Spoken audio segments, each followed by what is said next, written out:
I was born in Newnan, Georgia, but Carrollton, Georgia, all my life. Moved to Carrollton when I was 2, so that's all I know, Carrollton.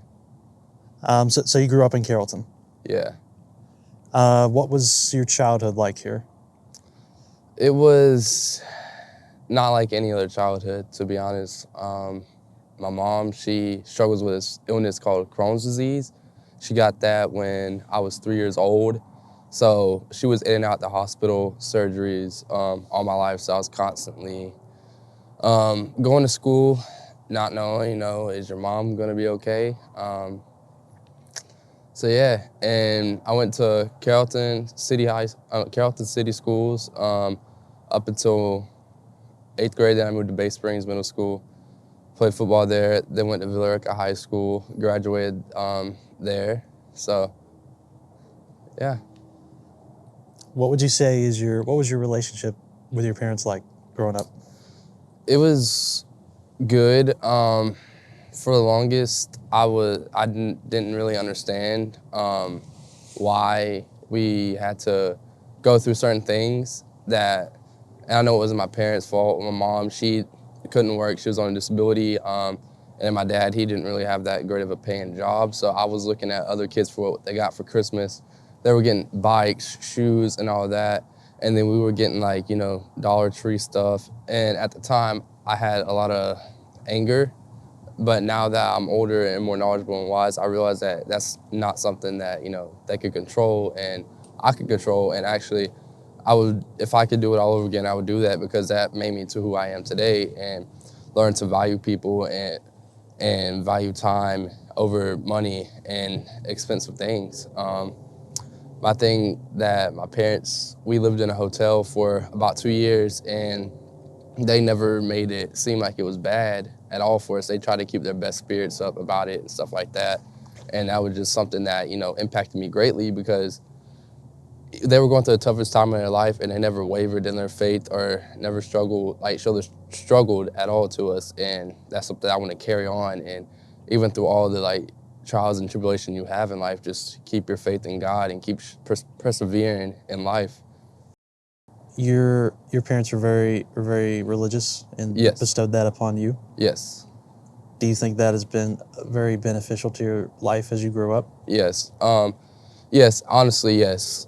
God has been the thing that keeps me going. Honestly, without God, I don't know what I would do. I've experienced many traumas in my life, many struggles, and he's been the one that I can rely on. He's that light in the darkest tunnels.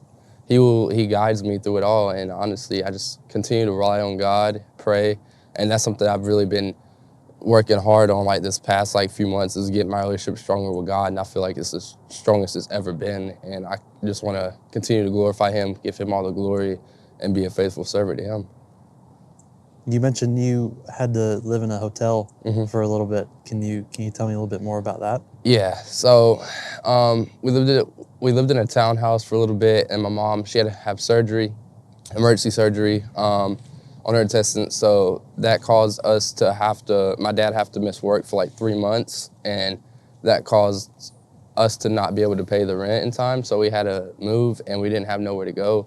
So there was a hotel called Western Inn right beside Carrollton Chick-fil-A.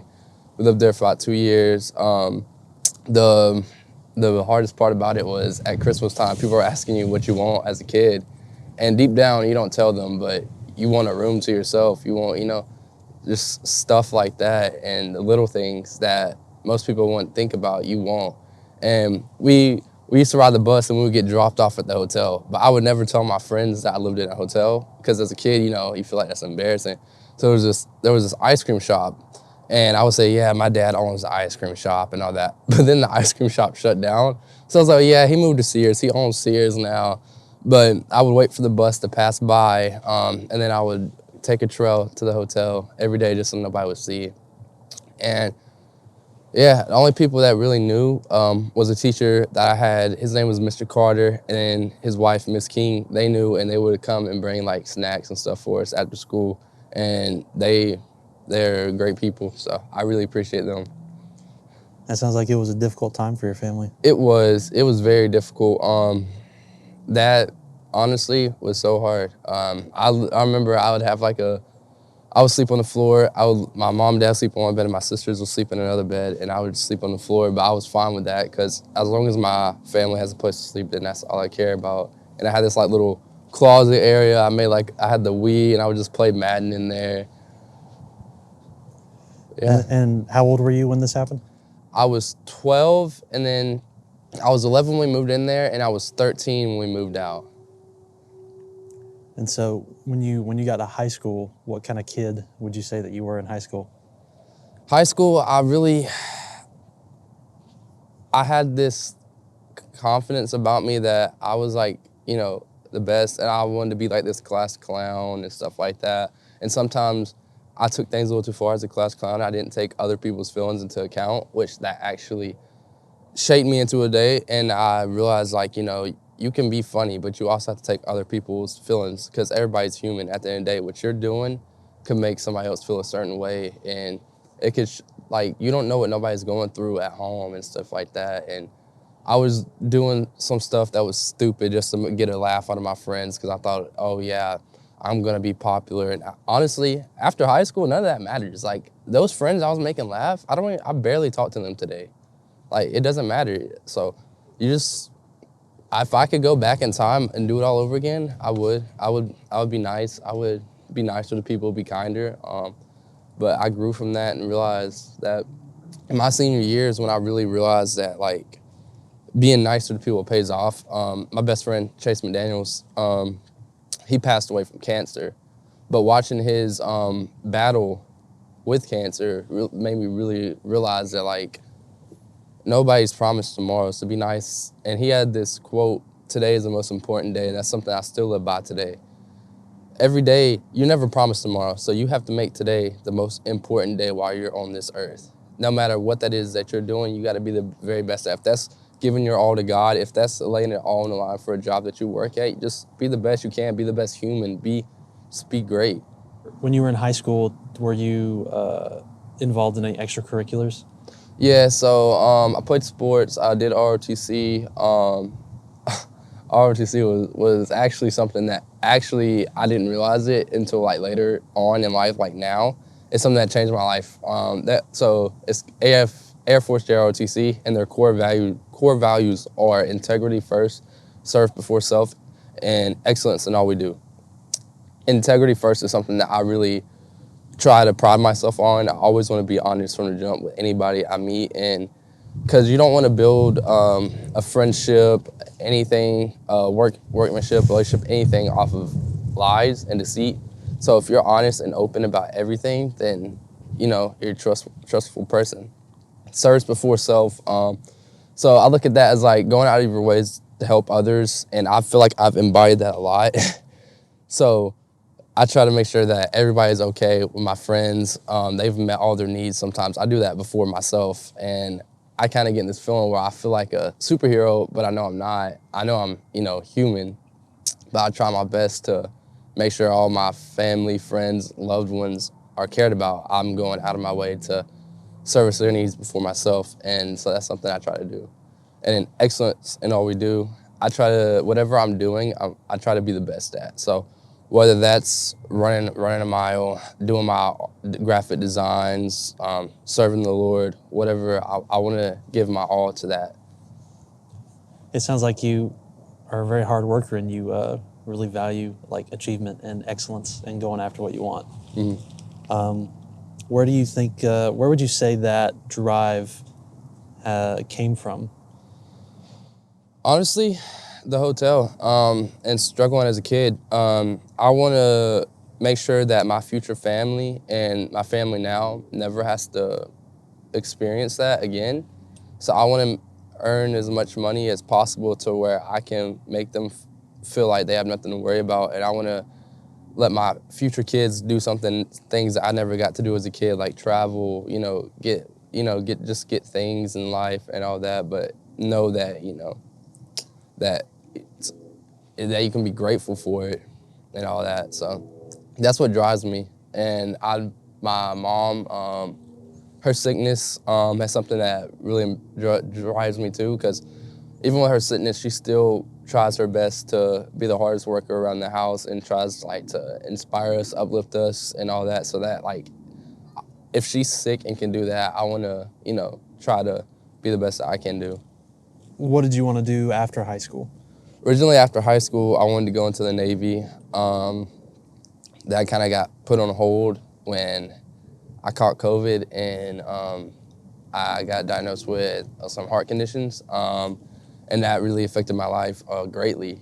And I look back at it now, and if that didn't happen, I wouldn't be where I'm at today. But that was like a hard time in my life. I was told by a doctor at one point, you will never be able to work a job again. And I seen firsthand what's that like with my mom, and I was like, I don't want that for myself. Like, I want to be, normal. So I prayed, and God allowed me to open up my own business and turn into one, turn into two, and now I'm also working a full-time job again. So, Tell me about the business that you mentioned that you manage now. yes, I run a business called Design for Athletes. I started that in 2021 when Name, Image, and Likeness, NIL, was created for college athletes to benefit off their name, image, and likeness. One of my best friends, Kevin Swint, he asked me to make merchandise for him, so I did, and I didn't really think too much of it at the time, and I was like, and then I seen like, started like slowly picking up, and other people were asking me, and I was like, let me make this a business. So I made the business, slowly got athletes coming in over time and just built up to where I feel like I could do more than just make merchandise. So I got my license to be an agent, and I now represent them as well. So yeah, without Kevin Swint, DFA would not be possible. And then I have another business where I do graphic design, like painting styles and posters and getting them printed out. I just recently started that up. It's just under my own name, Joshua Crew. I've worked with NFL players for the Pittsburgh Steelers, Arizona Cardinals, Green Bay Packers, Atlanta Falcons. I've worked with Atlanta Braves players, Georgia Bulldogs, a lot of athletes I'm grateful for, and I'm grateful for God giving me the opportunity and allowing to do that. So That's incredible. Congratulations. thank you. As an entrepreneur in a more creative field, do you find it hard to balance work and your personal life? I did at first. It felt overwhelming at times to where I couldn't like breathe at a sense because I feel like I had no time management at all when I first started. I was running on like 2 hours of sleep for like months, like every night just 2 hours of sleep, and I realized like that's not healthy.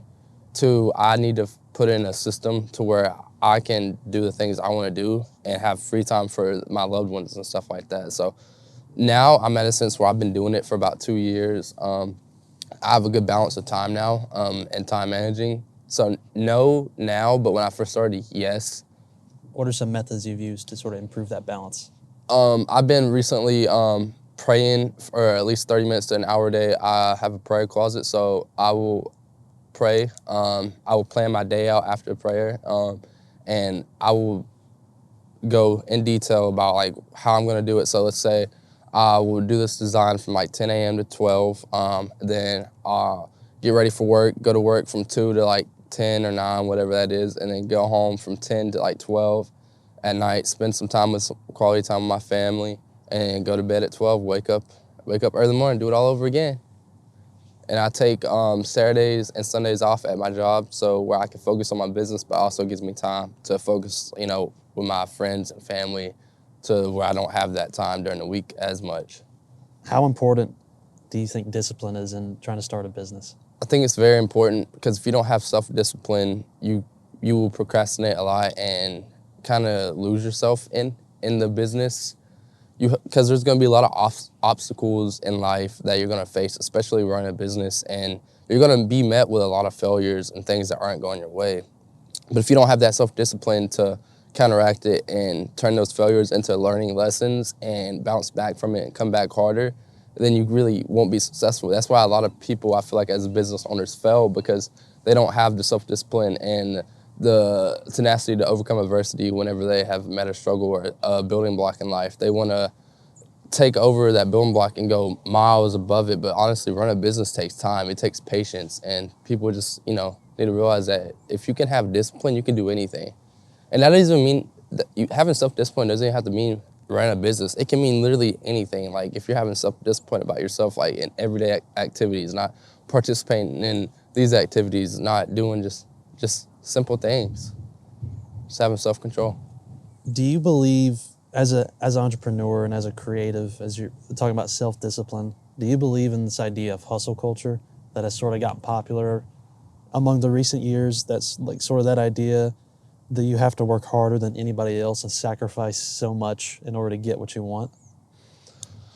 I believe this. I believe if you're willing to dedicate your hard work and time to it, and you're not gonna give up on your dreams, then you're gonna flourish. And yes, as you wanna have that mindset as a business owner that you're gonna work harder than everybody else. But honestly, a lot of people have different things going on in their life, so you can't really. Some people don't have the time to devote all their time into a business and stuff like that. But if you at least can put an hour or two a day of just hard work, then yes, you will flourish and you just don't give up. I know a lot of people, creatives especially, can get really frustrated and impatient that they're not seeing results immediately. Have you had that experience where you feel like you should be further along than you are? Yes, I did. I actually struggled with that a lot. My first 6 months into my business, that's where I really learned like having patience, because I feel like I was doing all this work and it really wasn't paying off at first. And I was putting so much effort in and time, and I wasn't getting no result, and I contemplated quitting. So, and then after a while, I realized that not everything's gonna come to you real fast. The Lord's timing is what matters the most. So if God doesn't have that plan for you just now, then it will come whenever He needs it. And what you want might not be what God needs from you. So you just gotta trust Him and just trust His plan. So that's what I've really embodied now, is just like being patient with everything in life, and just knowing that, you know, if it's not meant to be right now, then it's not meant to be right now. If it's not meant to be ever, then it's not meant to be ever. I'm just gonna know that I'm gonna put my head down and work every day, every single day, take it day by day, and if it pays off, it pays off, and if it doesn't, it doesn't.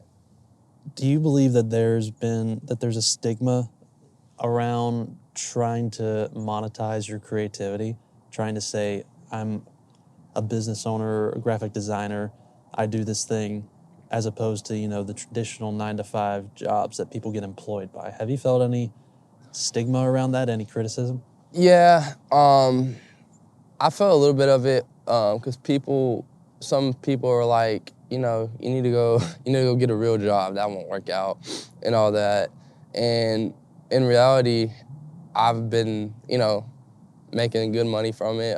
Can't complain about it, and this is what I love, and I want to pursue this as a life goal. And so I feel like if you're not doing what you love, and everybody has a purpose in their life, and they just have to listen to God's calling and feel like, what their calling is. And this is just something that I love and I'm passionate about, and I want to use it to uplift and inspire others and show people that you don't have to go, the hard route, the easy route, whatever you consider hard and easy. You can do stuff outside the box. Like I have no college degree, and I'm doing this like graphic design, working with NFL players. I have no degree at all. So I didn't really know what I was gonna do after high school. Once I got told that I couldn't go to the military, I just had to just find something that I was good at and hope it worked out. So What would you say is a big lesson that you've learned in terms of how to get that first client, how to start building returning clients for any creatives out there? Yes, that's a great question. So I like to I don't like to call them clients. I like to call them like friends in a sense, because I want to get to know this person that I'm working with, and I want to continue to build a workship that will last years to come. So I want to dig down deep into like, why they like, why they want this design, all that. And I want to build a friendship so where I'm just not some normal graphic designer. I want to be that person that when they refer to a friend, they're like, yeah, no, he's good. And that's why I feel like I've really had the time and effort and experienced so much progression because these athletes that I'm working with, I'm more so getting to know them for who they are and not what they do. Have you made any close friends from these athletes that you worked with? Yes, I have.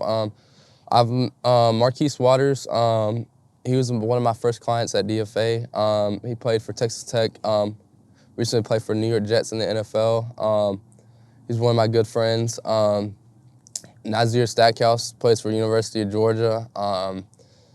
Just been doing some graphic design for him over the years. We go back to like 2019. So yeah. I know you mentioned before that sometimes you feel like a superhero. You mentioned you work at a sort of a regular job right now and do this on the side. Do you sometimes feel like a superhero with a secret identity when you go into your normal job knowing that you've been doing all these cool things? Yeah, but no, like I don't want to come off as like better than anybody and something like that. So I don't really talk about it unless I'm asked about it. When I first started this job, I wanted to kind of keep it on the down low of what I did. But the hiring manager, he kind of told people what I did, which I didn't mind it. You know, I love like talking to people about it. And if I can help somebody else start a business or give them advice, I'll do that because I'm an open book and I love to help others. So that's my life goal, is just to give back as much as I can and make sure that even people I don't know are happy because I love seeing other people happy.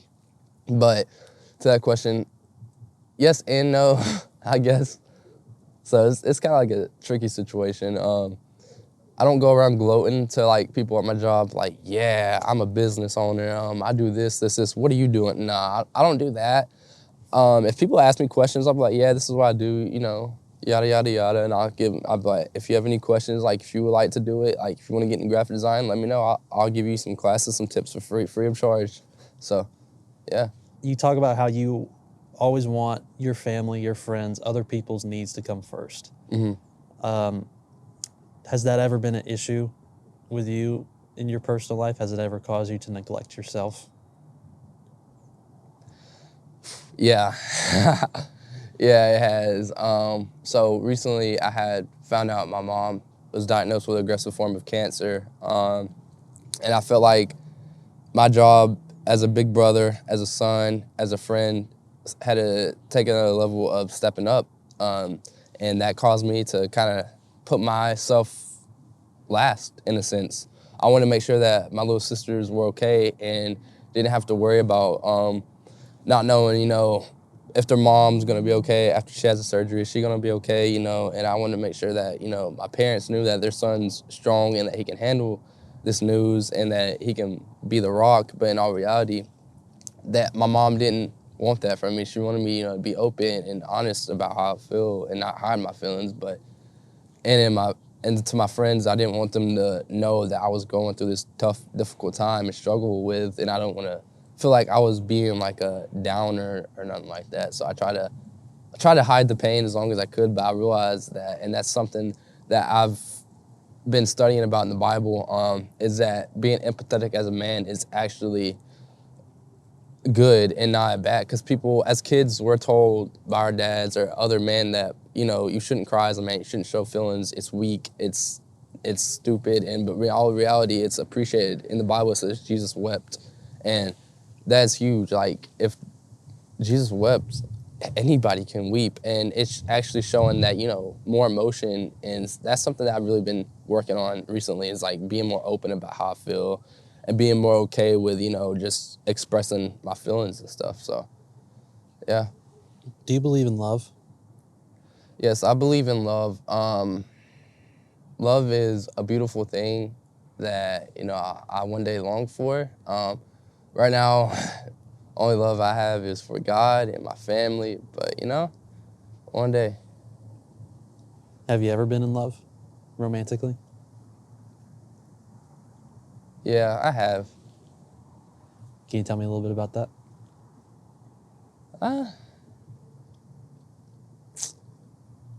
It was a feeling that, you know, you thought you would last forever. I look at that relationship as a learning experience. I have, you know, nothing bad to say about the person.